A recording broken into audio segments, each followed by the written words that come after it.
Assalamualaikum warahmatullahi wabarakatuh. Selamat berjumpa lagi dalam mata kuliah Sosial Media dan Komunikasi.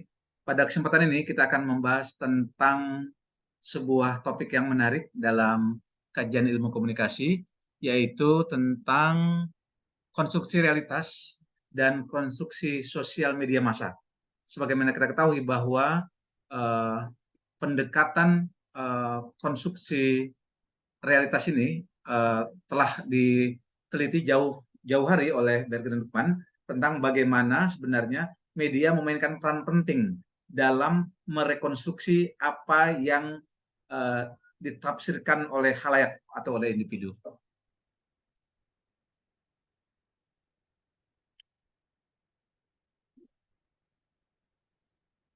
Definisi sendiri, konstruksi realitas adalah satu konstruksi yang merujuk pada pembentukan pemahaman dan mana yang bersifat subjektif individu melalui media dan pengalaman hidup mereka. Artinya, apa yang media tampilkan membentuk satu konstruksi, dan konstruksi ini yang dinilai oleh individu dalam memahami dunia. Jadi sangat bersifat subjektif. Pengaruh konstruksi realitas pada persepsi masyarakat ada beberapa hal. Yang pertama tentang pemilihan isu.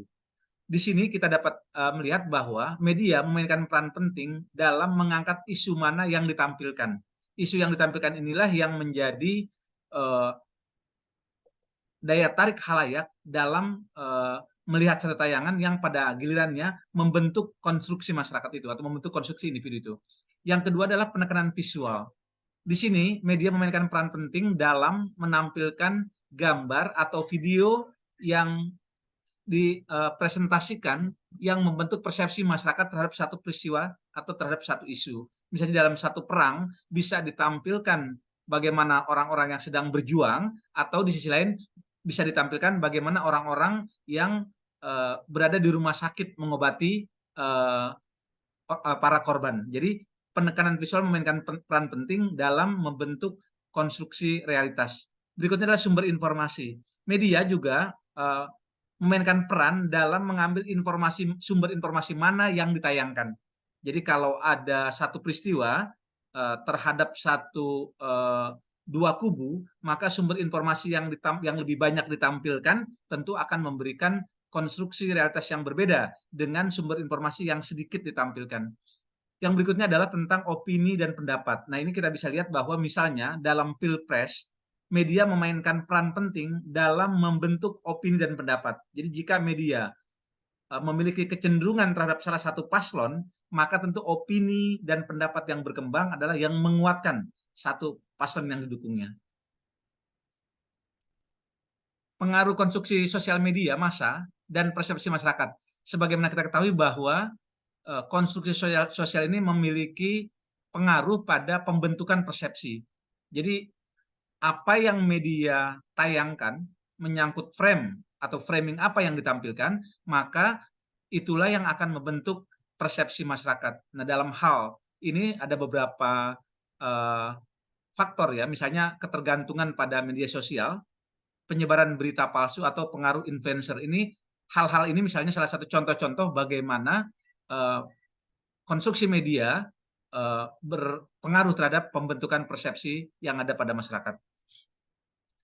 Nah, contoh konstruksi realitas dalam media ini menarik tentang frame ya. Jadi kita semua pernah membahas tentang framing, priming, dan agenda setting gitu ya. Jadi pertama agenda setting misalnya bagaimana media memilih satu topik tertentu. Nah, kemudian framing bagaimana media memframe peristiwa itu.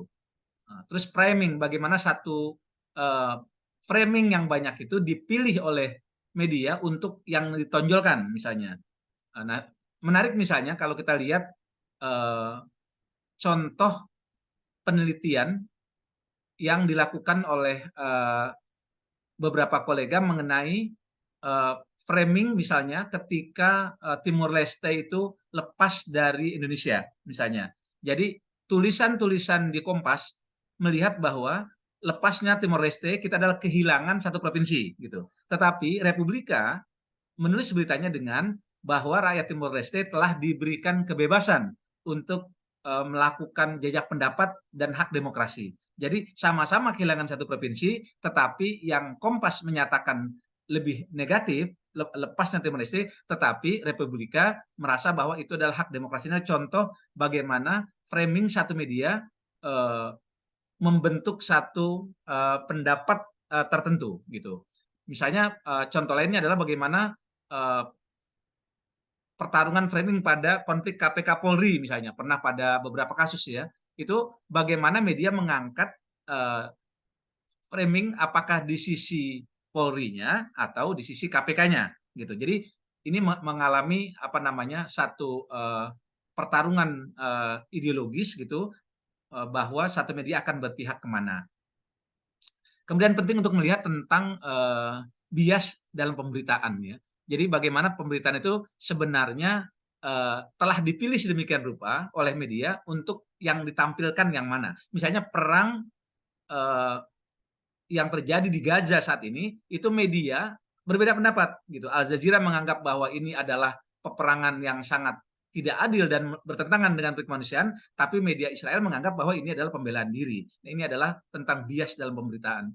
Kemudian menarik juga untuk melihat manipulasi gambar dan video. Nah, ini juga satu permainan media untuk melihat kecenderungan mana media berpihak.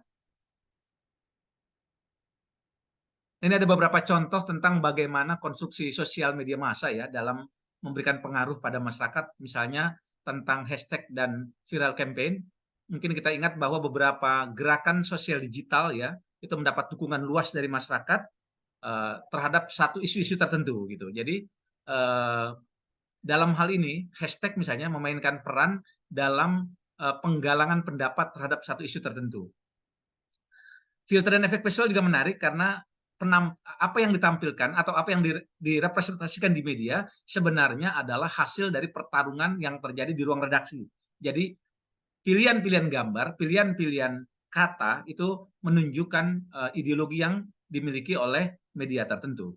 Nah, kemudian komentar dan reaksi publik. Saat ini misalnya ramai orang membicarakan tentang keputusan Mahkamah Konstitusi misalnya yang merubah umur yang darinya 40 menjadi boleh di bawah 40 asal pernah menjadi pejabat publik. Nah, komentar-komentar yang muncul tergantung ada di pihak mana gitu. Kalau satu media menganggap bahwa putusan itu perlu dibela, maka ditampilkan komentar atau reaksi publik yang menganggap nggak apa-apa sih anak muda asal apa gitu. Tetapi jika merasa bahwa keputusan itu dinilai melanggar etika, masa sih hanya untuk satu orang dibuat sebuah perubahan undang-undang yang sangat mendasar. Nah, ini maka ditampilkan komentar dan reaksi publik yang menentang keputusan MK tersebut. Nah, demikian kira-kira pada hari ini kita telah membahas bagaimana konstruksi sosial dan pembentukan pendapat atau pengaruh yang ada pada individu atau masyarakat untuk melihat bahwa bagaimana sebetulnya media memainkan peran penting dalam kajian kita di mata kuliah sosial media dan komunikasi dalam membentuk satu opini atau membentuk satu pendapat yang bisa merujuk pada pendapat subjektif dalam masyarakat yang pada gilirannya juga berpengaruh pada pembentukan pengaruh secara umum dalam isu-isu tertentu. Demikian, terima kasih atas perhatiannya. Kita akan berjumpa lagi dalam pertemuan berikutnya.